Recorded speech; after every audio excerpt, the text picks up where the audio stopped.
Assalamualaikum warahmatullahi wabarakatuh. Perkenalkan, nama saya Putra Yuanggraini dengan NPM 1908260099. Saya dari Fakultas Kedokteran Universitas Muhammadiyah Sumatera Utara. Di sini saya akan menjelaskan mengenai herpes simplex. Baik, ini penjelasannya.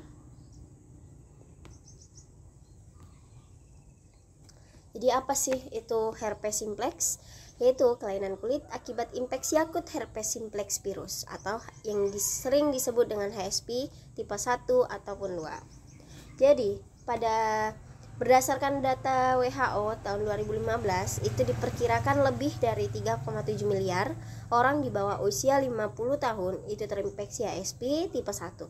Sedangkan 417 juta orang usia 15 sampai 49 tahun itu terinfeksi HSP tipe 2. Jadi untuk etiologinya sendiri itu disebabkan oleh dua faktor, yaitu disebabkan oleh HSP 1 kemudian HSP 2.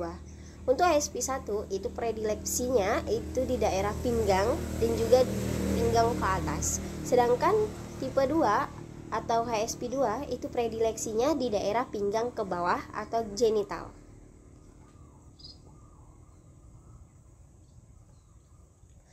Nah, untuk patofisiologinya sendiri, jadi penularan HSP ini melalui kontak langsung.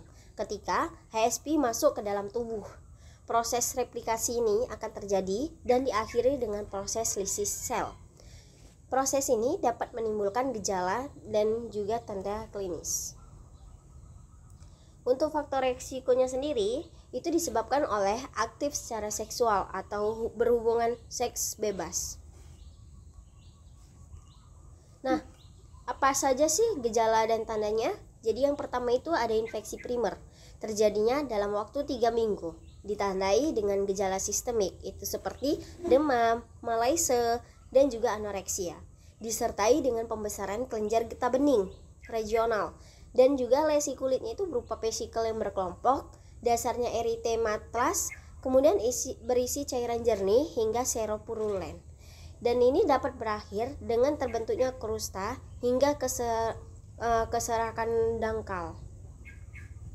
Kemudian untuk tanda dan gejala yang kedua itu ada fase asimptomatis, yaitu fase asimptomatis ini yang bersifat asimptomatis, tetapi pada HSP ini dapat ditemukan dalam keadaan inaktif di ganglion dorsalis. Dan yang terakhir, untuk tanda dan gejalanya sendiri itu ada namanya infeksi rekuten.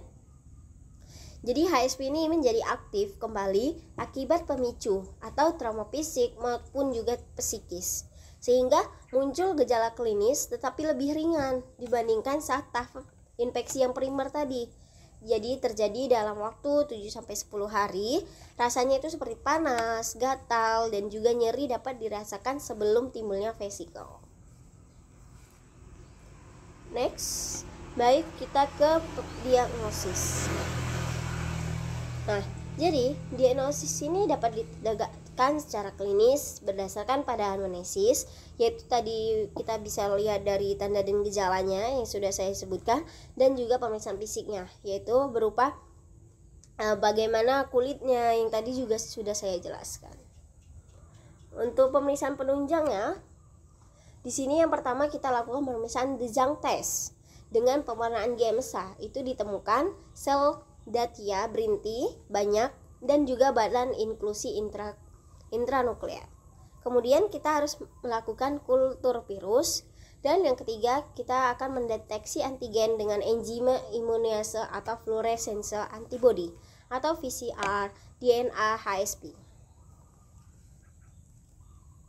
Kemudian untuk diagnosis bandingnya sendiri itu ada contohnya seperti impetigo vesikubulosa, di mana lesi ini berupa vesikel atau bula terutama di aksilanya, dada, dan juga punggung, sering disertai miliaria. Untuk terapinya sendiri itu biasanya diberikan salep atau krim indoxuridin pada lesi dini. Kemudian kita berikan acyclovir topikal atau PO itu 5x200 mg atau 3x400 mg selama 7-10 hari. Kemudian juga ada famciclovir 3 kali 250 mg selama 7 sampai 10 hari, dan juga valaciclovir 2 kali 500 sampai 1000 mg. Ini kita berikan juga 7 kali 7 sampai 10 hari. Nah, untuk pencegahannya itu kita dilakukan dengan menggunakan proteksi tubuh seperti penggunaan kondom agar tidak berkontak langsung dengan lesi. Sekian dari saya. Saya akhiri. Wassalamualaikum warahmatullahi wabarakatuh. Terima kasih.